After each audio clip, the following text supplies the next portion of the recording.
Welcome everybody, I'm Darth Goku, and today we're going to just go over our Phase 1 Jedi Trained Rey attack on Nihilus. Now I'm not going to run through my mods because mods, I'm not going to say they're irrelevant, but they only really will increase your damage. The better they are, the more damage you're going to do. If they're not great, don't worry about it, just go with what you got. You can sit there and you can try and swap around your mods for every single battle. If you have the time for that, go for it, but I really don't. So with the mods on C3PO, you want to try and get as much potency as possible, as well as speed. So on your cross, you want to have a potency cross, and a set of 2 potency mods. And with the rest of them, you just want to have as much speed secondaries as possible. Okay, so going over what we're doing here is we're not attacking Nihilus. What we're trying to do is land debuffs on him, but not attack him with an actual damager. So when it comes time to when you have to attack somebody, move up to the side units here, try and land yourself a stun or 2, and don't attack Nihilus, basically.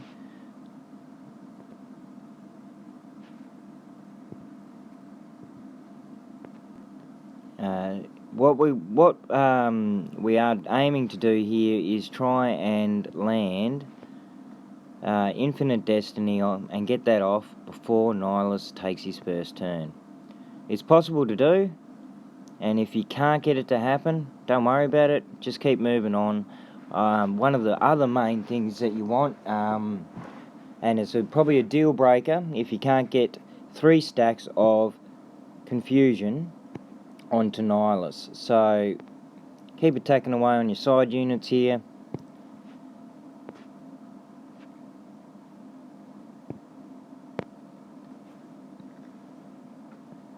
And if we don't get it here, it's probably an over with the run.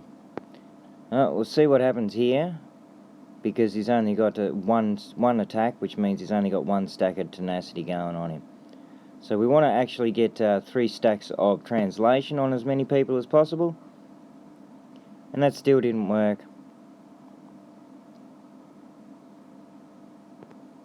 And it may look like we're not going to get Infinite Destiny off here, but we'll see what happens. Now with this move here, takedown, you want to try and land that on Nihilus as many times as possible, because eventually it will stack, and if you read that down there, it'll stack up to a maximum of 500%.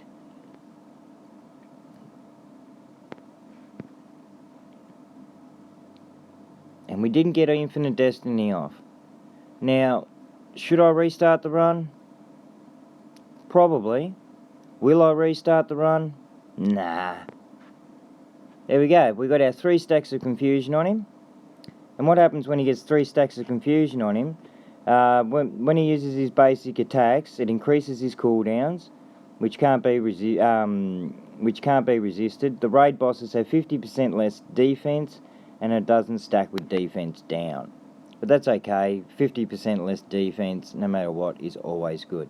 Now we've got Infinite Destiny to get off now, and when you call somebody in to assist, if you call in BB-8, you're going to call BB-8 and another resistance person to attack.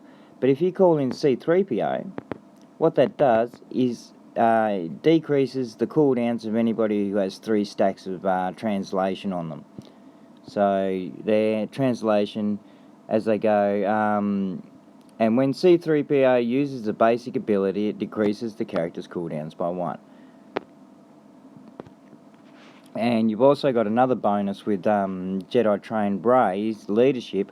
Whenever somebody uses a ability that's not a basic attack, they will also reduce cooldowns of the other resistance members as long as they're not debuffed. So as you can see, nobody here is debuffed. So every time we use another one of them, we're reducing everybody else's cooldowns. And what that actually really does is when it comes back to Jedi Trained Rey's turn, this move here is available again. So we're going to remove some more turn meter, and we're just going to continue like this as far as we can. The reason that everybody uses JTR on Nihilus is because of this, where is it there? Healing immunity. And it's it stops Nihilus from regaining all that protection, which is one of the biggest pains in the bum of this phase. Now, keeping moving on, one thing you want to remember is every time Nihilus takes a turn, you want to try and land another stack of confusion on him. But it won't go up to 4, but if you land another stack on him, it's going to reset the cooldown. And when it resets the cooldown on it, it will remain with 3 stacks on it. If you don't do that, after, I think, 3 turns, I think, so we're going to call in C3PO, but it's just doesn't like to play the game today. Yeah, so if you continue to restack the confusion on him, then it will stay on him for the entire thing. But if you forget to do that, it's going to disappear. He's going to start stealing everybody's buffs, because when he has 1 stack of confusion on him, he can't gain buffs. And not only that, you actually do more damage, because he has, when he has 3 stacks, he has 50% less defense. So once again, we're calling in C3PO. You can go for the extra damage and you can call in BB-8, it doesn't matter. I like to call in C3PO to try and get as many cooldowns reduced as possible, so that Jedi Trained Rey can remove as much turn meter as possible. Because we really just don't like him taking turns. And there we go. Also, with resistance people, whenever they use a special ability and the enemy has an expose on them, it also reduces their turn meter. I don't know how much. I think it's only like 5 or... Yeah, I think it's only 5% actually. Could be 10%, but I think that's a bit of a gamble. One thing that you do want to try and keep on Finn is the stacks of translation, because when he's at 3 stacks he does extra damage. So you want to try and keep him stealth and have everybody attack on C3PO. Now, the next thing you got to keep your eye out for is the Annihilate. For those of you who already know, Annihilate kills you. Unless you use the... I'll find out what it's called in a second when we get to a person that's got it on them. Now you see how it says resisted 3 times there? That means C3PO did not land a translation. Here we go, Unbreakable Will. So when he gets down to his cooldown on his Annihilate, which is up here on 3, right? You want to get one of those Unbreakable Wills off on whoever it is you plan to tank with. Preferably, you want to have start the battle with an Unbreakable Will on R2-D2. He's the best one to have it land on. Second best one is Rey, and then the next best one is BB-8. But if you have a look, we suck, and we didn't get it on any of them. But we're going to get one opportunity here in a second when Nihilus takes a turn and revives the fallen Sith allies that he has. Oh, here I'm trying to call C3PO to assist himself. I thought I was using Rey's move there. So he's going to... Well, he might not take a turn. We're just going to keep going. And this is what you want. You want to try and keep him in keep him locked down on his turn meter, and try and take as many turns per turn that he takes. Okay, so when we kill this guy here,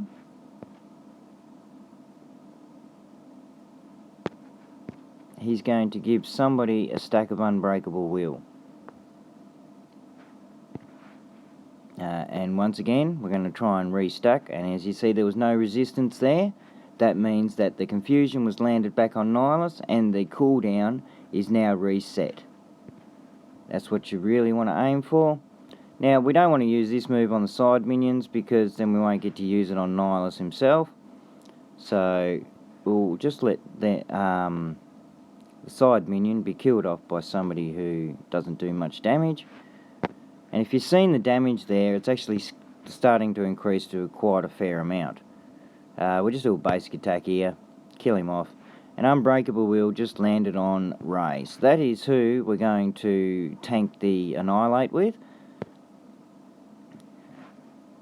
And the reason I'm attacking the side units here is because the more you attack Nihilus, the more speed he gains per turn. So if you attack him over and over again, his speed will slowly increase to a point where you can't stop him from taking a turn. Which is okay, because that's what it's meant to do. But it also resets and it goes back to his normal speed at the end of his turn. So if you keep attacking with, say, BB-8 or R2-D2 onto Nihilus, then, sorry about that, guys. If you keep attacking with the low and weaker ones, then you're not going to get quite as much damage off. So let's see how much we're getting now. 195,000. Alright, I don't think that gets much higher than that. I don't think it actually gets any higher than that, other than a little bit of RNG, which will give us that little bit more. It might creep up to like just over 200,000. So we still, there we go. We landed that speed down back on Nihilus. So this is the actual the optimum amount of debuffs that you want to get on him. You want the offense down, you want the speed down, and you want 3 stacks of confusion. You want to try and maintain that as long as possible on him. If you can, keep it like that all the way to Enrage. Your exposers are always going to land on him, regardless of his tenacity.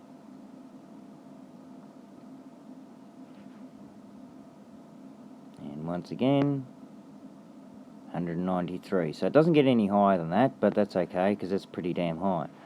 We'll just keep trying to land as many of them on him as possible. Now he's going to take one more turn, and at the end, when he does take this turn, the cooldown on Annihilate is down to 0, which means his very next turn he's going to annihilate somebody. If we don't do anything about it, he's going to kill somebody. We just hit over 200,000 then.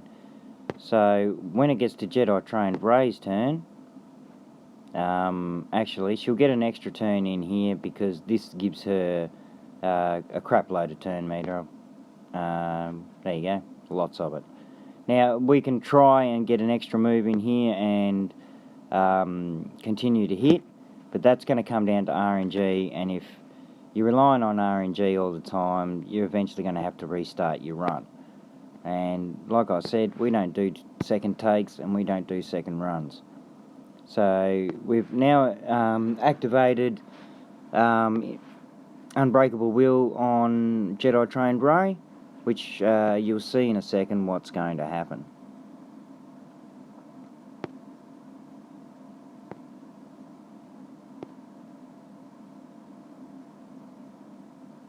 Bang. Alright, now she can't be killed. He can have as many hits on her as possible, because if you read Unbreaking Will, can't be reduced below 1 health. Must be targeted by the enemy. Speed is down by 10%. Turn meter can't be modified, and can't gain a bonus turn. It lasts for 1 full turn. So in other words, her turn meter has to accumulate naturally. You can't give a turn meter. You can't swap turn meters with her, which none of these characters do, that sort of thing. You have to let it build up naturally. Which is why it's always good to use Ray, because she's pretty fast as it is. And when it does get to her turn, she's going to regenerate health. If we call in C-3PO here for an assist, it's going to reduce her cooldowns, and then we'll also hit this back up and call everybody into assist. Sorry about the lag there, guys, because whenever I try to record a video, the the game lags a lot on me. Reduce the turn meter, hit Infinite Destiny, and as you can see, Jedi Trained Rey's health's eventually going back up. This is why she's one of the best ones to use. I like to use C-3PO because when he is tanking and his turn meter is slowly building up, Jedi Trained Rey will have a lot more turns. It all comes down to RNG. You can sit there and reset your turn as many times as you like, but who has time for that? Do you have time for that? If you do, go for it. If you don't, well, you just need to suck it up and deal with what you're given and accept what the RNG gods have handed out to you. So once again, we're going to try, well, we're not going to try, we are going to land another stack of confusion on him. So we got all the way down to 6 turns up here to Fearsome Foe, and he still has all the debuffs that we want on him. Doesn't have the speed down, but that's, you know, you can't win them all, can you?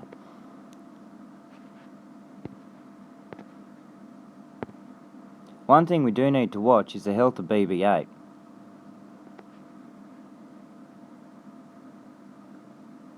Now, there's a couple of ways we can fix that.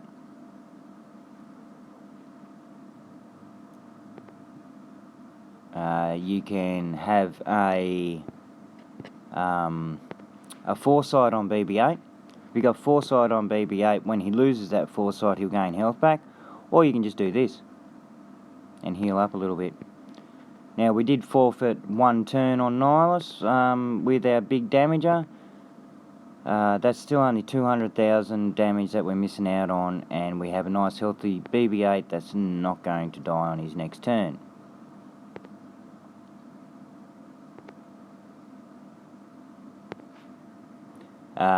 Now, with this move here of Rey's, she will give foresight to a person, and just to make sure our BB-8 doesn't die, we'll give him a foresight. If you have a look across the board, everybody but Finn has foresight on them.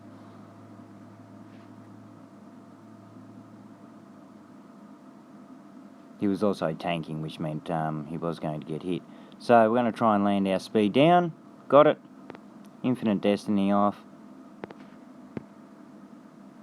Now, if anybody has noticed, we've lost our 3 stacks of translation on Finn, which means his damage, well, you didn't get to see it, his damage was a lot lower. It was, what does 3 stacks of translation give you again?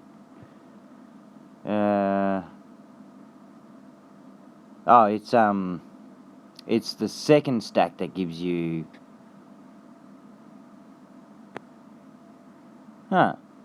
Sorry, I'm telling you fibs. It doesn't matter how many stacks of translation on you. It comes down to the stacks of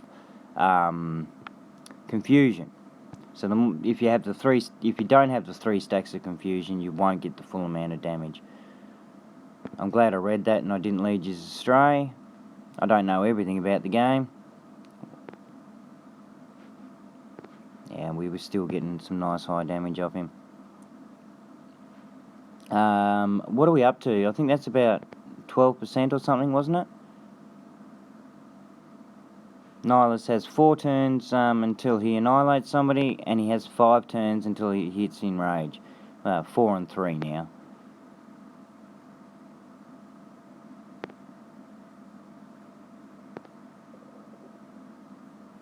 It's always good to try and land the burning debuff on him as well. If you can land that, that's good. It's a little bit extra damage per turn that he takes, and it all depending on whether or not he is able to dispel it from himself.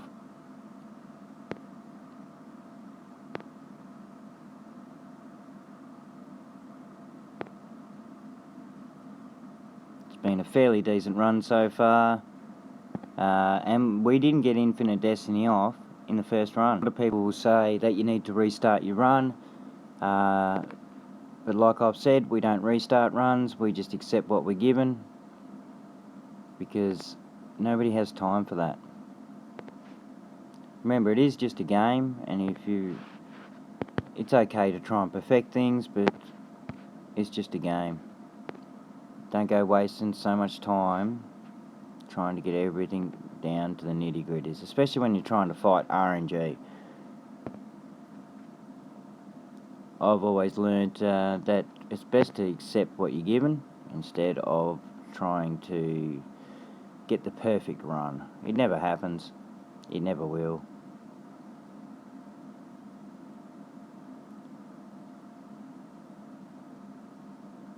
Alright, so we're getting very close to the end here. There's one last little thing that I want to show you. I don't know if it's going to work, but we're going to give it a crack. What we want is C-3PO to survive. Alright, now we want to try and get... resisted all them, damn. We want to try and get everyone to have one of these unbreakable wheels, because when you get down to enrage, that will actually just keep you going that little bit longer. Just hit him with a big one.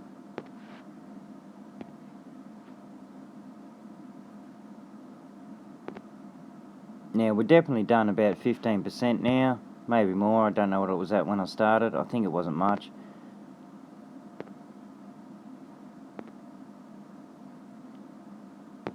You can get anywhere up to about 20-25% depending on gear levels, and once again that stupid word RNG.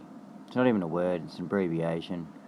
And if anybody wants to know what that really means, it's a random numbers generator, which means anything can happen. So now we've got Annihilate coming back up again, and we need to tank it. I wouldn't mind tanking it with R2-D2 if we get the chance.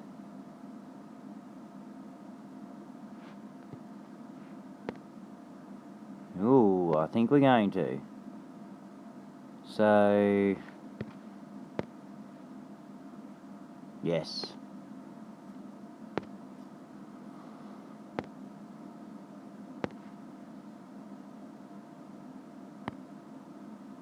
Try and keep these cooldowns coming.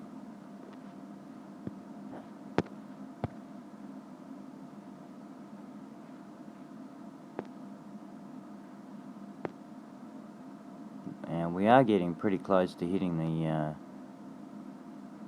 I think that's about 18%, so yeah, we're getting very close to the 20% mark.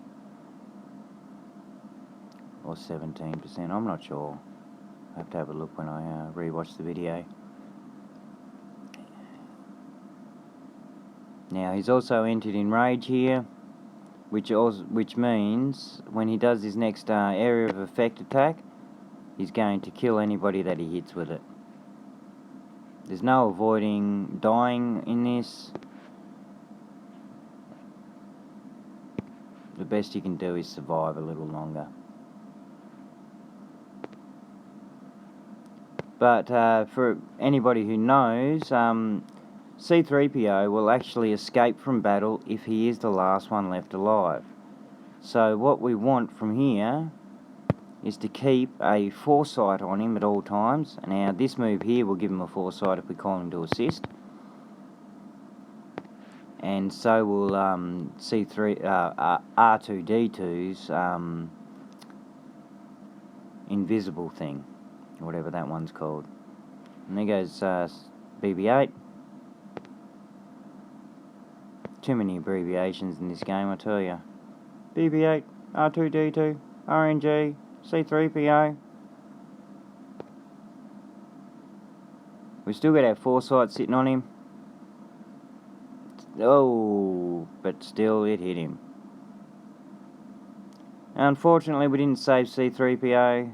If you do manage to save him, he's then usable in either a CLS team, well, that's a very nice score, a CLS team, he's reusable in an Ewok team, and he's also reusable in a Padme squad.